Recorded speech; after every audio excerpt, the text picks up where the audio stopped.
오늘은 부활절 제7째 주일입니다. 그리고 다음 주일은 성령 강림절이니까 오늘은 부활절의 마지막 주일입니다. 그래서 오늘은 다시 부활 이야기를 하고, 특별히 부활의 얘기 가운데서 가장 대표적인 바울의 얘기를 오늘 드립니다. 바울은 로마서에서 믿음으로 옳게 되는 길을 얘기하면서 아브라함의 믿음을 우리에게 예를 들어 설명합니다. 그런 믿음으로 옳게 되는 가장 훌륭한 예로서 오늘 우리에게 아브라함을 소개하고 아브라함의 얘기가 4장에 있습니다. 오늘 성경은 우리에게 바울이 아브라함을 믿었다고 할 때 그는 하나님을 어떤 분으로 믿었는가 하는 것을 17절에 이렇게 말합니다. 17절입니다.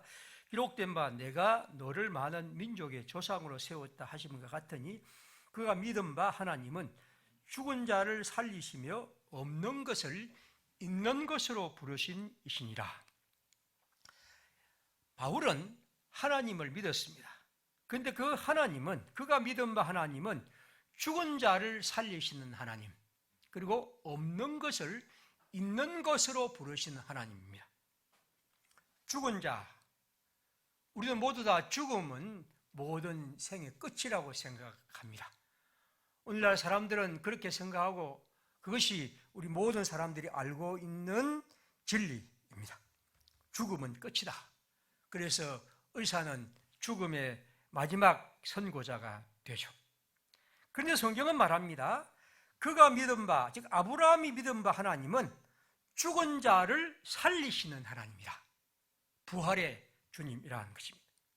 이것이 바울이 믿은 하나님의 모습입니다. 그뿐 아니라 그는 말합니다.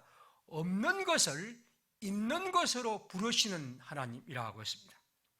없는 것, 다시 말하면 존재하지 않는 겁니다. 존재하지 않는 것인데 이 존재하지 않는 것을 존재하는 것으로 부르신다는 거죠. 아마 그것을 여기 17절 앞에 내가 너를 많은 민족의 조상으로 세웠다 하는 말과 같은 것입니다. 이 말은 창세기 15장 5절에 있습니다. 그를 이끌고 밖으로 나가 이르시되 하늘을 우러러 무별을 셀 수 있나 보라. 또 그에게 이르시되 네 자손이 이와 같이 같으리라. 17장 5절도 그렇습니다. 네가 많은 자들의 아버지가 되리라.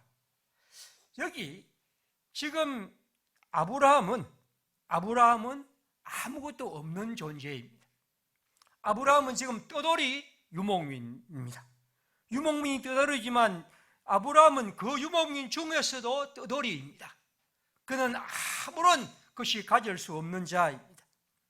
그런데 하나님은 그 없는 것을 마치 있는 것처럼 부르십니다. 다시 말하면 네 자손이 이와 같이 많으리라. 하늘의 무별과 같이.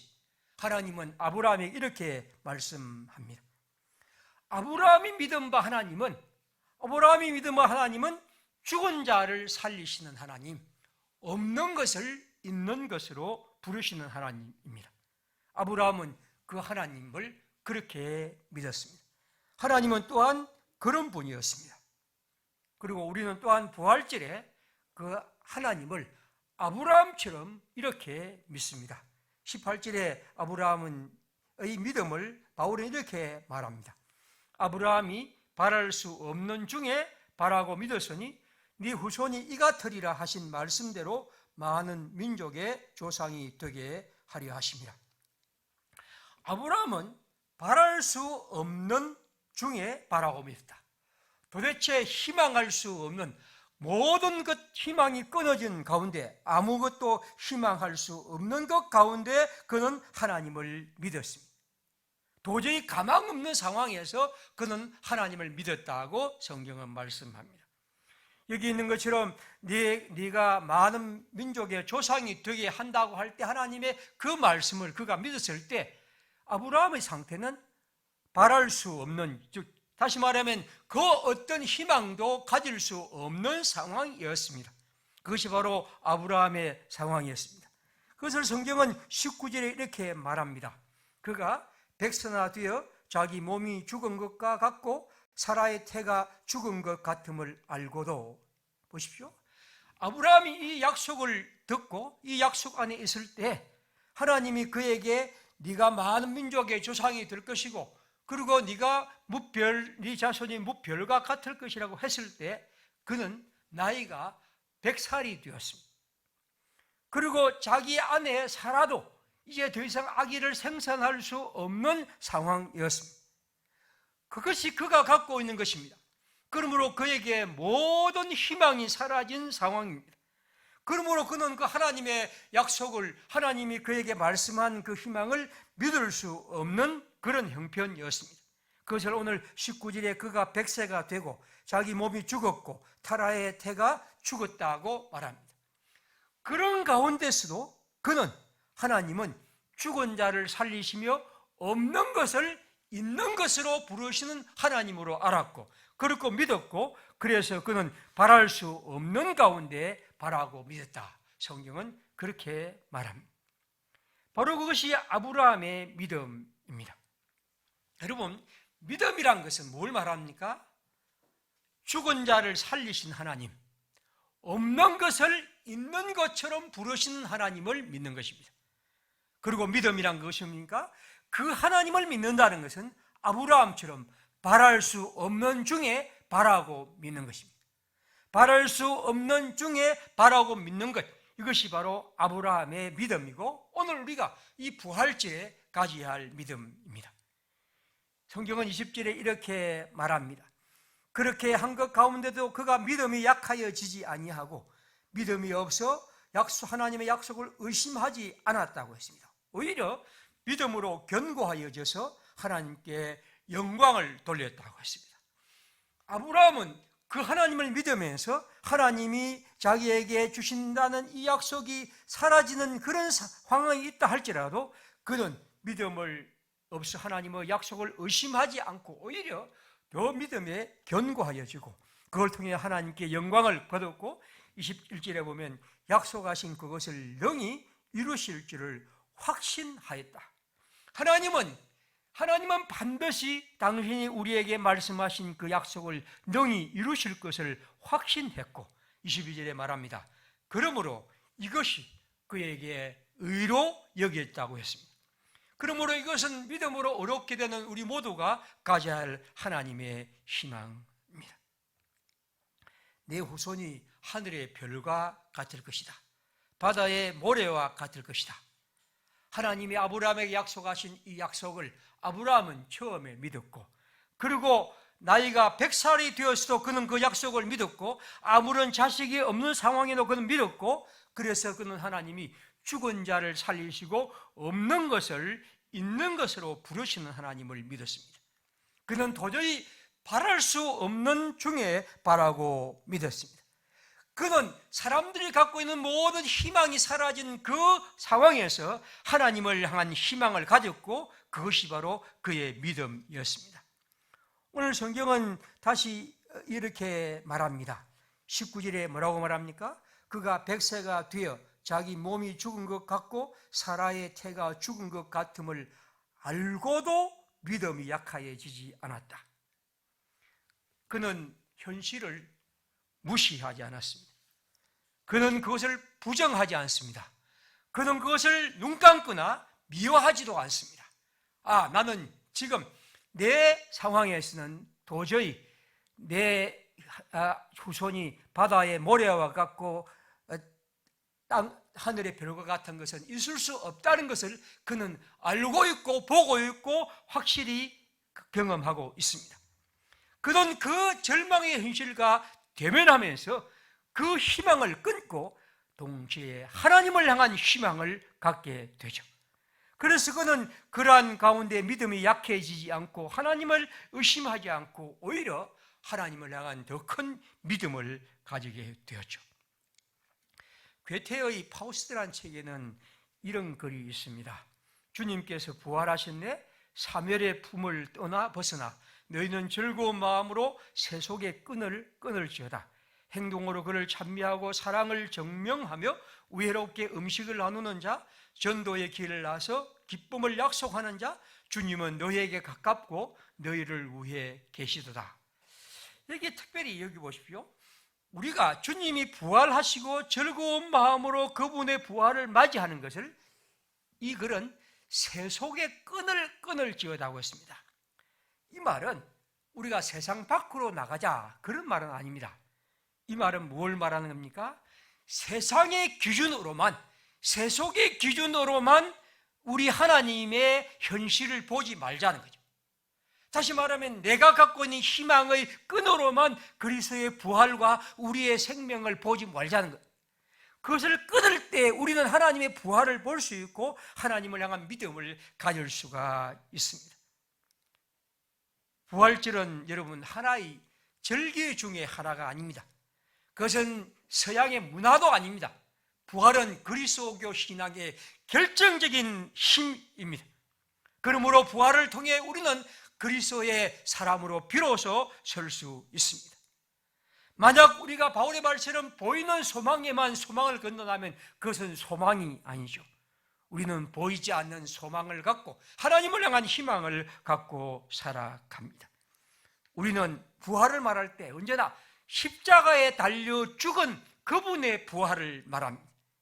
그 부활이 바로 우리의 부활이고 우리는 그런 의미에서 우리 하나님의 부활이 바로 그리스도의 사람으로 이 땅을 살아가는 모든 사람들의 하나님의 백성의 희망인 것입니다. 그러므로 오늘 성경은 우리에게 바울의 말로는 아브라함의 믿음을 바랄 수 없는 중에 바라고 믿었다고 말합니다. 불가능한 현실, 인간의 기준과 생각으로는 도대체 일어날 수 없는 것을 그리스도의 믿음으로 부활의 영에 사로잡히고 우리는 부활을 통해 하나님을 보게 됩니다. 그러므로 여러분, 부활을 믿는다는 것은 우리가 그리스도의 희망, 하나님이 주신 희망에 참여한다는 것은 이 세상 사람들이 생각하는 이성과 논리와 합리적인 근거에 우리의 모든 것을 두고 살지 않는다는 것을 말합니다. 예를 들면 여러분, 우리가 잘 아는 예수님이 말씀하신 팔복 중에 하나를 보십시오. 마태복음 5장 5절에 온유한 자는 복이 있나니 그들이 땅을 기업으로 받을 것이며, 온유한 자, 자기를 내어주는 사람. 여러분, 자기 목 챙기기도 바쁘고 그렇게 해야 우리가 하루라도 부자로 살아갈 수 있다고 세상 사람들이 가르칩니다. 심지어 부부간에도 우리는 자기의 몫을 챙겨야 한다고 생각하는 이런 시대를 살아가고 있습니다. 그런데 성경은 우리에게 온유한 자가 복이 있다, 그들이 땅을 기업으로 하나님의 유업을 차지한다고 말합니다. 남의 것도 내 것이 되도록 하고 싶은 이 세상에서, 그렇게 해야 땅을 차지한다고 하는 세상에서 우리는 이것이 복된 삶이며 그리스도의 진리라고 말합니다. 이것이 우리가 갖고 있는 이 땅에서의 희망입니다. 그러나 여러분, 우리가 이러한 것을 희망으로 갖고 살아간다면 오늘 바울이 말한 것처럼 바랄 수 없는 중에 바라고 믿어야 합니다. 왜냐하면 하나님은 바로 우리에게 그렇게 다가오시는 분입니다. 마태복음 5장 6절은 말합니다. 의에 줄이고 목마른 자는 복이 있나니 그들이 배부를 것이며. 의에 줄이고 목말라 하는 것, 그것이 무슨 배부르게 될 수 있습니까? 궁상맞은 일이라 하고 사람은 그것을 경멸합니다. 그러나 진정으로 우리가 하나님의 참된 양식을 얻는 길은 의에 줄이고 목말라 갈급해야 하는 사람입니다. 여러분, 이것은 그리스도교의 희망입니다.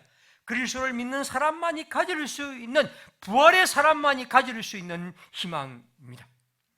칼뱅은 이런 얘기를 했습니다. 그리스도인을 둘러싸고 있는 모든 것은 하나님의 약속들과 모순 가운데 있다고요. 그렇죠. 하나님이 우리에게 주신 약속과 그리고 우리가 둘러싸고 있는 현실은 모순 속에 있습니다. 그 모순 속에서도 우리는 끝없이 하나님의 복을 알고 그것이 하나님의 진리라고 믿고 살아갈 수 있는 길은 바로 우리가 하나님에 대한 희망을 갖고 부활의 소망으로 살아갈 때만 가능한 것입니다. 믿음은 그러므로 부활에 대한 믿음입니다. 옳은 일이 승리할 것이 과연 가능합니까? 이 세상에서. 사랑이란 것이 과연 이 땅에서 이 세상을 아름답게 할 수 있다고 생각합니까? 사람이 연대성을 갖고 살아가는 것이 이 세상에서 가장 좋은 삶이라고 말할 수 있습니까? 우리는 기독교인들은 그렇게 말하고 그렇게 믿고 그렇게 살아갑니다. 왜냐하면 우리는 부활의 사람이기 때문입니다. 부활의 사람이 아니라면 우리는 정의가, 사랑이 혹은 연대성이 가장 좋은 것이라고 말하고 그것이 승리한다고 말하는 것은 우스운 일입니다. 여러분, 사람들에게 대놓고 이 땅에 가서 말해보십시오. 그건 얼마나 어리석고 무식하고 부끄럽고 가끔 처참한 삶이라고 우리에게 말할 것입니다. 그러나 여러분, 그리스도인들은, 하나님의 약속을 믿는 사람들은, 그 약속의 승리를 믿는 사람들은 정의와 사랑과 연대성이, 그래도 이 땅을 살리는 유일한 길임을 알고 살아갑니다. 사랑하는 여러분, 믿음은 그런 의미에서 모순된 현실을 돌파하는 능력입니다. 왜냐하면 주님의 부활이 우리에게 있기 때문입니다. 부활은 오늘 우리에게, 하나님의 부활은 오늘 우리에게 남아 앞에 있는 여러 가지 크고 작은 벽과 어려움과 무력함과 무능함을 넘어서서 우리가 끝까지 하나님을 섬기게 할 수 있는 가장 큰 능력이 되는 것입니다. 부활은 그런 의미에서 우리의 삶에 새겨야 할 가장 중요한 하나님의 사람들의 희망입니다. 이걸 통해서 우리는 하나님의 사람으로 굳게 설 수 있고 살아있는 사람으로 살아갈 수가 있습니다. 그리고 그걸 통해 우리는 하나님의 사람으로 복종할 수 있고 그걸 통해 하나님의 약속을 소망할 수 있습니다. 우리가 잘 아는 요한복음 12장에서 예수님은 말씀합니다.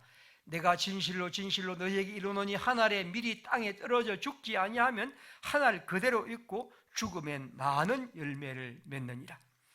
하나님의 뜻을 위하여, 하나님의 진리를 위하여 죽는 사람이 하나님의 안에서 많은 열매를 맺는다는 것은 오직 부활의 신앙에서만 가능합니다.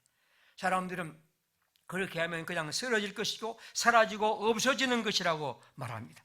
하지만 그리스도인은 그 부활의 신앙으로 이 땅을 살아갑니다. 바벨론 포로 시대에 하나님은 에스겔을 환상 속에 이렇게 인도하십니다. 37장이죠. 여호와께서 권능으로 내게 임재하시고 그의 영으로 나를 데리고 가서 골짜기 가운데 두셨는데 거기 뼈가 가득하더라. 나를 그 사방으로 지나가게 하심으로 본즉 그 골짜기 지면에 뼈가 심이 많고 아주 말랐더라. 하나님이 그를 환상으로 인도하셔서 그가 본 것은 골짜기 가운데 뼈가 가득하고 그 뼈가 너무 많고 그리고 그 뼈가 오래되어 아주 말라버린 상황입니다. 이것이 하나님이 에스겔에게 보이신 환상입니다. 그리고 하나님이 3절에 이렇게 말씀합니다. 그가 내게 이르시되 인자야, 이 뼈들이 능히 살 수 있겠느냐? 이 뼈들이 능히 살 수 있겠느냐? 이것이 하나님이 에스겔에게 주신 환상입니다. 에스겔은 지금 바벨론에 포로되어 있는 상태입니다. 하나님이 그렇게 물었을 때 에스겔은 말합니다. 내가 대답하되 주 여호와여 주께서 아시나이다. 도저히 살아갈 수 없고 살아날 수 없는 상황입니다. 그래서 에스겔이 할 수 있는 말은 주 여호와여 주께서 말씀하십니다. 그러자 하나님이 에스겔에게 말씀하시고 그러자 7절에 이에 내가 명령을 따라 대언하니 대언할 때에 소리가 나고 움직이며 이 뼈 저 뼈가 들어맞아 뼈들이 서로 연결되더라. 에스겔은 하나님의 말씀을 따라 그 뼈들에게 일어나라고 대언하자 그 뼈들이 연결되었습니다. 하나님은 오늘 우리에게, 하나님의 백성들에게, 이 땅을 살아간 우리 모두에게 하나님의 사람으로 우리가 살아가고 있는 현실, 우리가 보고 있는 크고 작은 문제들을 보게 합니다.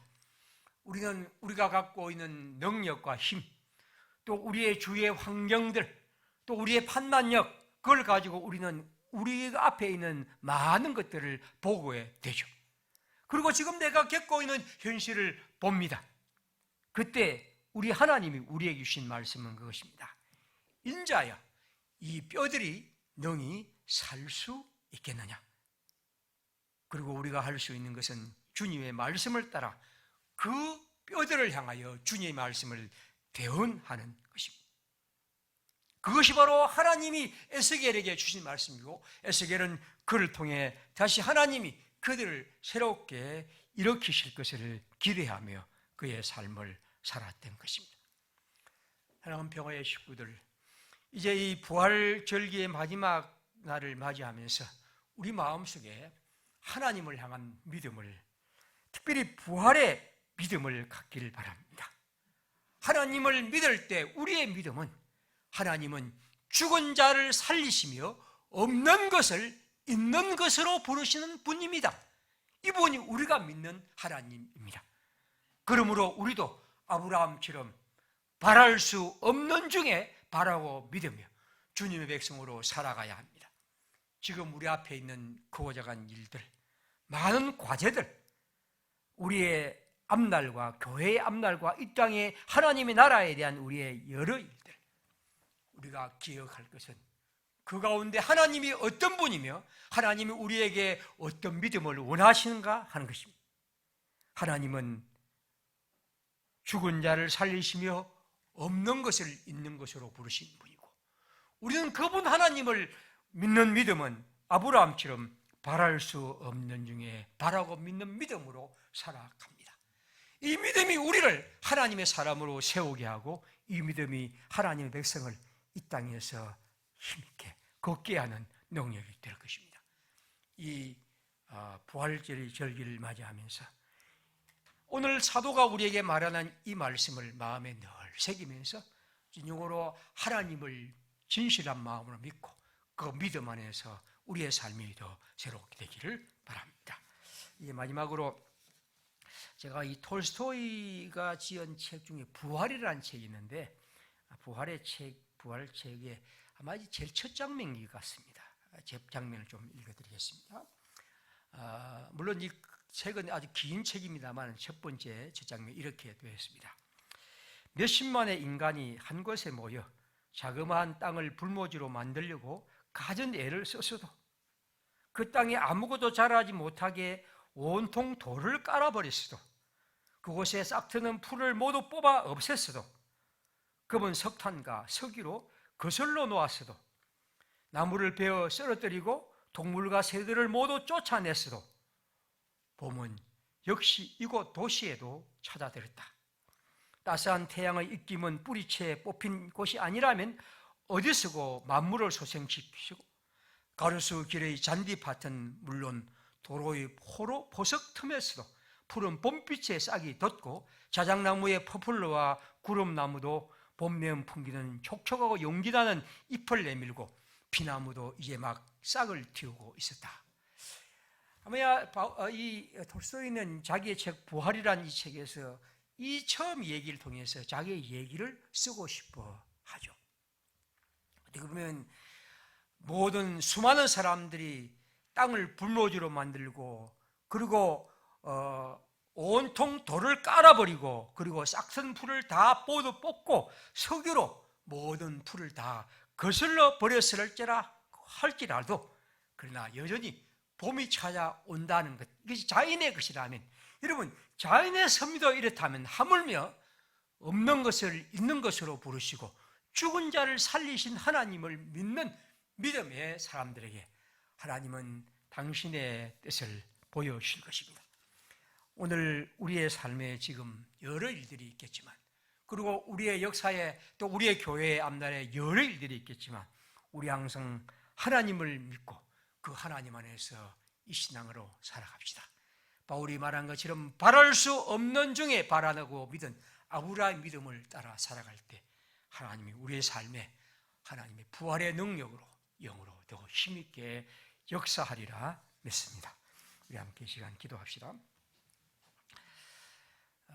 우리 모두 주님을 믿는 믿음으로, 특별히 이 시간 우리가 갖고 있는, 우리 안에 있는 여러 일들 우리 함께 기도하면서 하나님을 향한 믿음 속에서 더 진실하게 살아가고 이를 통해 하나님이 주님의 약속처럼 우리에게 은총과 힘으로 역사해 주시길, 또 부활의 능력으로 함께해 줄 것을 우리 바라는 마음으로 기도하겠습니다.